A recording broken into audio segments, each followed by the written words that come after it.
Palenque, významná majská archeologická lokalita, ktorá sa nachádza v severovýchodnej časti Mexika.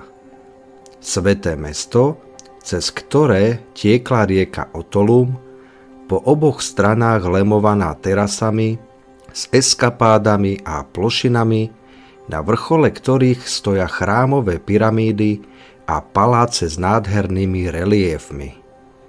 Jedno z najvýznamnejších majských miest, ktoré sa stalo v 7. storočí nášho letopočtu monumentálnym cirkevným a duchovným strediskom pokrokovej civilizácie.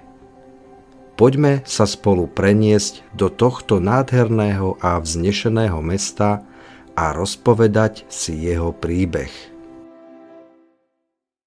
Mesto sa rozkladalo na okraji mexického dažďového lesa na ploche úctyhodných 15 km štvorcových.